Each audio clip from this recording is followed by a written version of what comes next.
in New Jersey said, I want to start a syndication for adult care facilities and assisted living. What is the best way to structure the fund when getting started? Okay, this is a loaded question. We do a full training on how to set up your own syndication. Actually, that's the push for 2022. We're relaxing the joint venture program. We're focusing with people that want to create their own syndications.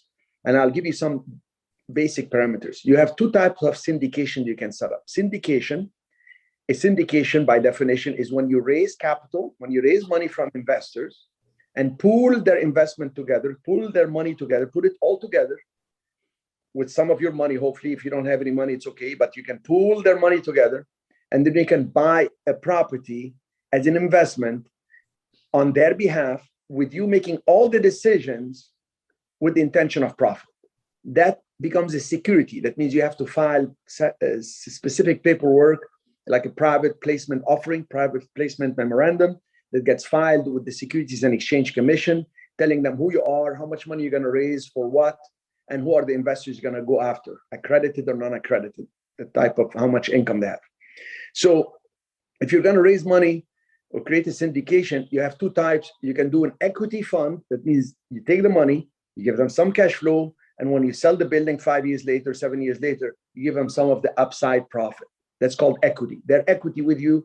Whatever profit they will share, if there is loss, they're going to lose their money. That's what it is.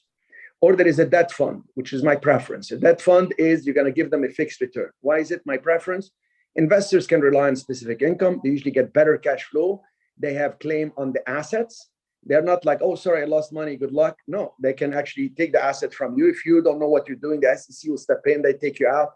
It's a bit bigger risk, but for you as a developer, sponsor, fund manager, syndicator, all meaning the same. But actually they can rely on the returns, and if there is less profit, you don't make the money. So you earn your money after everybody gets paid. So you better know what you're doing, and it's a lot less hassles. So for a syndication that involves assisted living facility, my suggestion, you're going to be competing with people offering equity funds. So you're going to have to offer an equity fund. You're going to offer, let's say, 5% cash flow or 4% cash flow. And then you're going to say 5 years later, we're going to cash out by selling the facility, and we expect to sell it at X. So the challenge is, if you're going to start from scratch, as in building one or buying one that's vacant, is how quickly can you get the elderlies that want to actually be there and have the services you're providing. And since COVID, it has been very, very difficult. I see people tooting that they have assisted living facility. When you actually dig deeper and ask them for the numbers, they're running at 35%. We just met somebody that just froze all the cash payments to the investors because they're running at 35%, right, Ashley? You know, yeah. We just checked on that in a great locations in Florida. They could not make it. And I was going to get into assisted living facilities when COVID happened. We even had some land we were eyeing in Florida and all this. We withdrew from that, continued what works. We don't need to reinvest the wheel. It's just happening. It's working. I don't try to venture in areas unless the security and the safety of the return is there. We look at four things, if you remember: safety of capital, the cash flow, the liquidity, if you want to sell or borrow against it, how fast we can do it, and cash reserves. I repeat, safety of capital, which is the asset. Is the money going to be safe in this asset? In this, like San Francisco, where is it going to go? San Francisco will have to drop 35% in 90 days for me to break even. Okay. I'm not telling you there is no risk. There's always risk, but I'm just explaining how to measure the risk. Do I have safety with the asset where I'm going to put the money? Will it bring cash flow? If not, will it cash out at the end pretty nicely? Is there liquidity when I want to sell or when I want to borrow? And do I have some cash reserves for a bad day or for another opportunity? You work these four formulas and you will last in the market as long as I've lasted. And I've been in the market 4 years. Thank God. And I have shared my philosophies and my systems openly. Some people tell me it's a commercial disadvantage. Can they compete with you? Okay, come and compete. It's a big pie. Here's a property 2 doors down. Take it. Do it. You'll end up coming back to me and do it with me. It's a lot easier. I already have the infrastructure and years in the business with connections.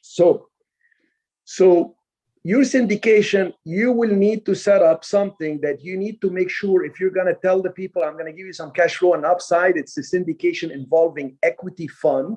You need to draft a business plan, and we train you on that. Actually, we do it in a day and a half training, one-on-one. We do an intensive one. I only have like 1 to 2 people in those trainings, and it's $20,000.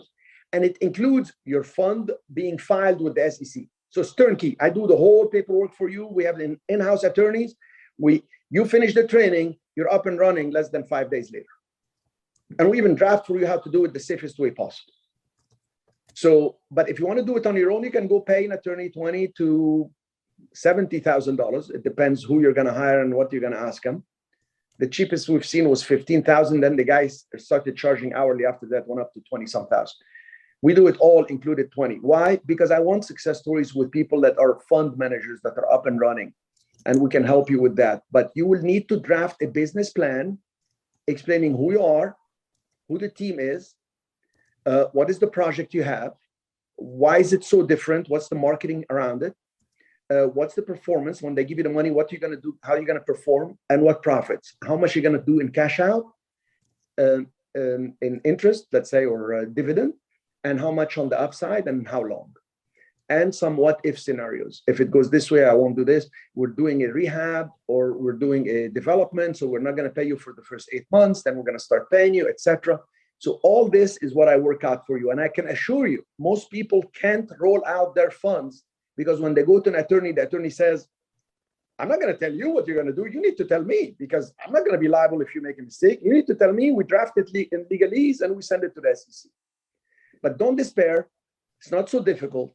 Like anything else, you start with the knowledge, you take some action, and based on what you do in life, you're going to have.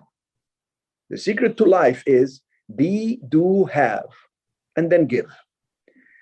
So to have, let's start with that one. To have, you must do. You must do certain things to have. All right? But to do, you must be. That means you must assume a position or a personality or a character or certain things in your head. I am going to be a syndicator. Jump into commercial real estate discussion like these people. Apply for CRE Mastermind. Click the link in description.